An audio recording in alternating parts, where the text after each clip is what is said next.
Hi friends, నేను మీ Rayalaseema గౌరవుని. Like కొట్టి subscribe చేయడం మర్చిపోకుండా ఈ వీడియోకి. చూడండి, చాలా అన్యాయం ఇది. వర్షం ఇక్కడ భారీగా పడుతుంది పశ్చిమ గోదావరి జిల్లా నర్సాపూర్లో.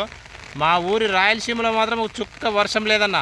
మా అమ్మ నాన్న రోజు ఫోన్ చేస్తారు, బిడ్డ ఇక్కడ వర్షం లేదురా, వర్షం పడలేదు, వేరుశనక్కాయ పంట వేద్దామంటే వర్షం చుక్క లేదురా, అలాగే వేరుశనక్కాయ గుళ్ళు ఇంట్లోనే ఉన్నాయని.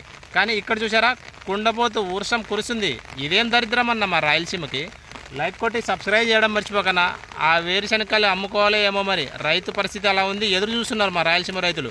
ఇది చూసారా ఫ్రెండ్స్, ఇక కరెంట్ ఆగిపోయింది. కరెంట్ ఆగిపోవడం వలన ఫ్యాన్లన్నీ ఆగిపోయినాయి. ఆ ఫ్యాన్లు ఆగిపోతే ఆక్సిజన్ అందక చేపలన్నీ చచ్చిపోతాయి, పైకి లేచిపోతాయి అనమాట. లైక్ కొట్టి సబ్స్క్రైబ్ చేయడం మర్చిపోకండి. కరెంట్ తీసేసాడు.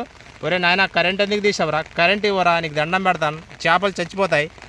కరెంట్ బిల్ ఎంతో కడతారో తెలుసా ఫ్రెండ్స్? మా ఓనరు నెలకి 1,00,000 రూపాయలు.